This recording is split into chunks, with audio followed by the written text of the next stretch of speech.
ඉතින් කොහොමද? ගේම් එක දන්න ජෙහාන්ට අද රූල්ස් ටික පොඩ්ඩක් ආපහු කියලා දෙන්න තමයි මම බැලුවේ. මොකද්ද මේ ගේම් එක? මොකද්ද මේ රූල්ස් කියන්නේ?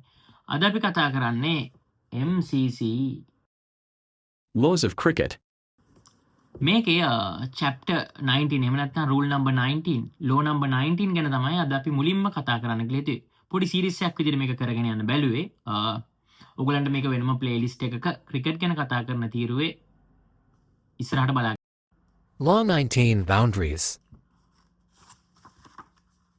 law number 19 boundaries. මුලින්ම අපි බවුන්ඩරි එක ඩිටර්මයින් කරගන්නේ කොහොමද කියලා බලමු.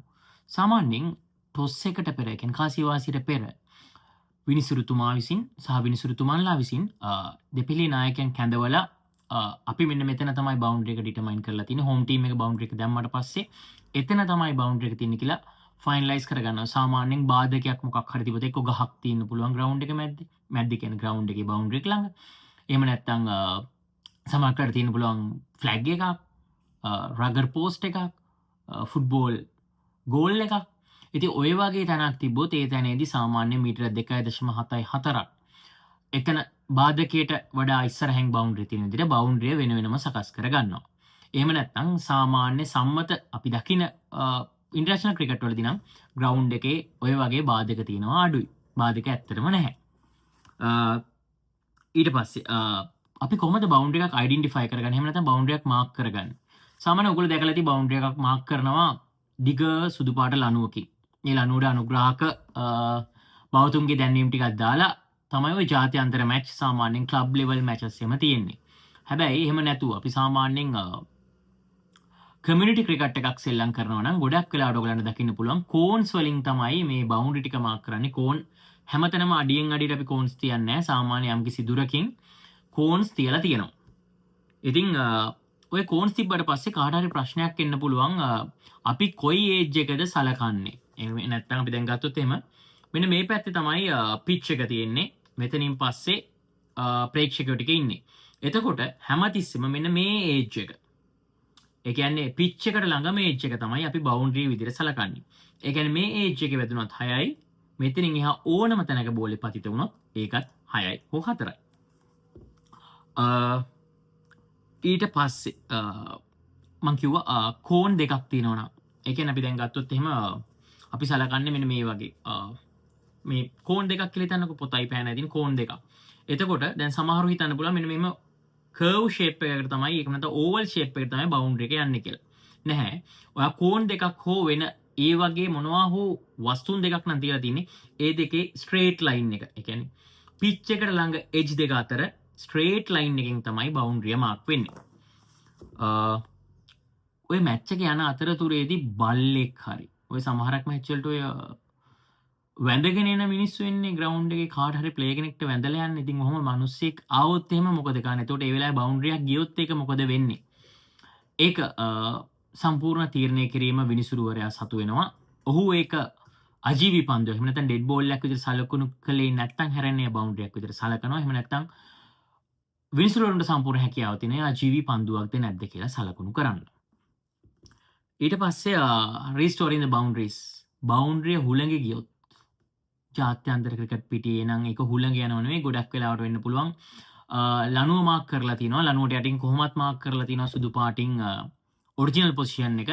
සමහරවිට 4ක් නවත්තන්න ගිහිල්ලා ෆීල්ඩ් රෝප් එක පොඩ්ඩක් පස්සට යන්න පුළුවන්. එතකොට අපි කන්සිඩර් කරන්නේ අර ඔරිජිනල් පොසිෂන් එක තමයි අපි බවුන්ඩරි විදිහට දිගටම සලකුණු කරන්නේ. හැබැයි බෝලයක් ඩෙඩ් වෙච්ච ගමන් ඒ කියන්නේ හැකියක්මන්ට ඉන්න සපෝට් ස්ටාෆ් එක ඒ බවුන්ඩරිය නැවත රීස්ටෝර් කරනවා අර කලින් තිබ්බ ඔරිජිනල් පොසිෂන් එකටම. එතකොට ඊළඟ වැදගත්ම ප්‍රශ්න අපි පොඩි කාලේ අහලා තියෙන උඩින් ගියොත් 6යි යටින් ගියොත් 4යි කියලා. ඔයාලා දන්නවද උඩින් යන හැම එකම 6යි නෙවෙයි කියලා? ඔව් මේක තමයි දැන් මේ කියන්නේ. 6ක් වීමේ අවශ්‍යතාවය ප්‍රධාන නිර්ණායක දෙකක් තියෙනවා. පළවෙනි එක තමයි 6ක් වෙන්න නම් ඒක උඩින් යන්න ඕනේ.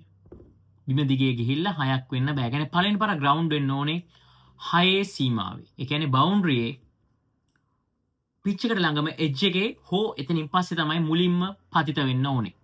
ඒක වෙන ක්‍රීඩකයෙක්ගේ අතේ වැදිලාද වැටෙන්නේ, යාගේ ඇඟේ වැදිලාද වැටෙන්නේ ඒක ප්‍රශ්නයක් නෑ. හැබැයි පළවෙනි පාර බිම පතිත වෙන්න ඕනේ බවුන්ඩරි එකෙන් එහා පැත්තේ. වැදගත්ම දේ එතකොට කකුලෙන් ගැහුවොත් 6යිද?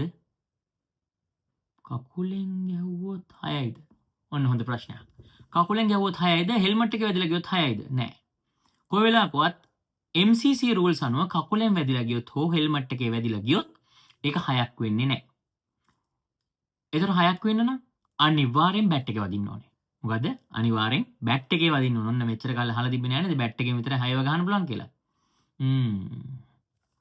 එතකොට 4ක් වෙන්න නම් ඉතුරු ඕනෑම අවස්ථාවක කියන්නේ බැට් එකෙන් කකුලෙන් හෙල්මට් එකෙන් අතින් පයින් එහෙම නැත්නම් බැට්මන්ගේ වැදිලා යන්නේ නැති ඒවා. අපි සාමාන්‍ය බයිස් කියලා කියන්නේ. ඒ ඕන එකක් 4ක් විදිහට අපි සැලකුණු කරනවා.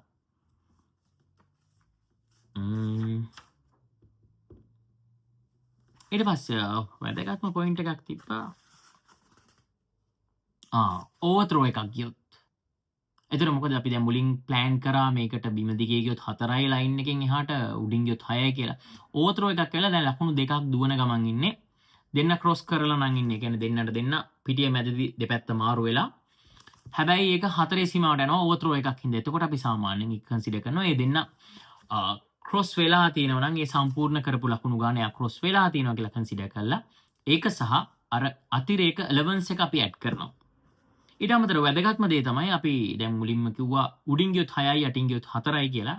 ඔව් බැට් එක ඇදලා ගියොත් උඩින් ගියොත් 6යි බැට් එක ඇදලා ගියොත් නැත්තම් මොන අවස්ථාවක් 4යි. හැබැයි අපිට බවුන්ඩරි එලෙවන්ස් එකක් දීලා තියෙනවා.